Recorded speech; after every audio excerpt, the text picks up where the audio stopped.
দুটো জিনিসই আছে। আইনশৃঙ্খলা রক্ষাকারী বাহিনীর মনোবলটা এখনো পুরোপুরি ফিরে আসে নাই আমি বলবো। কারণ হচ্ছে যে জুলাই বিপ্লবের সময় তারা যে অবস্থানে ছিল, তো জনগণের বিপক্ষে অবস্থান নেয়ার কারণে জনগণের রোষের মুখে তারা পড়ে যেভাবে তারা মেসাকার হয়েছিল, সেখান থেকে তারা এখনো রাইট ট্র্যাকে ফিরে আসতে পারে নাই তারা। এবং সেটি কি ফিরাবার জন্য সরকারের পক্ষ থেকে যথেষ্ট ভূমিকা ছিল কিনা সেটা নিয়ে প্রশ্ন আছে। তো এখনো সেই জায়গায় যারা আইনশৃঙ্খলা রক্ষার দায়িত্ব পালন করতেন, সেইখানে দলীয় লোক যেভাবে নিয়োগ দেওয়া হয়েছিল, সেই দলীয় লোকের চিন্তাভাবনা তো রাতারাতি চেঞ্জ হয়ে যাবার কথা নয়। সেখানে যেমন একটা সমস্যা রয়ে গেছে। একই সাথে যেই অস্ত্রের কথা বললেন, যে এখনও যে অস্ত্রগুলো বাইরে আসে সেই অস্ত্র উদ্ধার করা হয় নাই, তো সেই ভয়ের জায়গা তাদেরও আছে।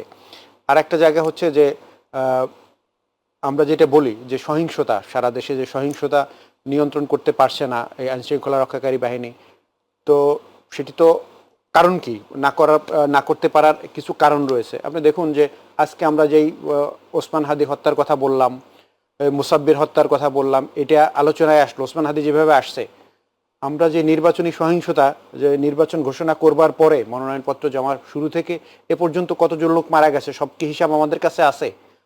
আমাদের দু চারটা ঘটনা আমাদের সামনে আসছে, আমরা যে হিসাবগুলো আছে, ছোট ছোট নিউজ হয়েছে, এটা বড় কোনো নিউজ হয় নাই, বিভিন্ন গণমাধ্যম হয়েছে, সেই হিসাবগুলো যদি আমরা এক জায়গায় করি তাহলে দেখব যে প্রায় 200-র কাছাকাছি লোক নিহত হয়েছে।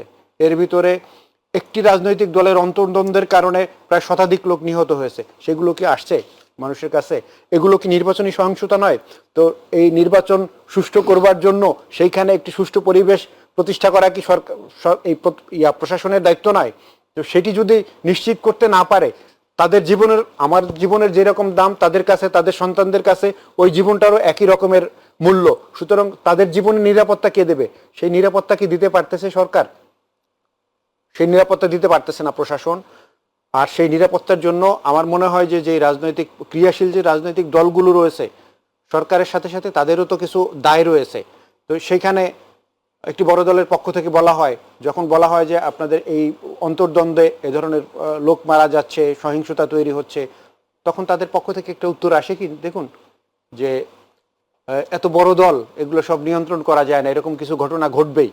এরকম কয়টি ঘটনা ঘটবে? সেই দলের কর্মীদেরকে যদি দলীয় নেতারা নিয়ন্ত্রণ করতে না পারে, তাহলে নির্বাচন আসলে কি হবে, অথবা নির্বাচনে জিতে গেলে কি হবে?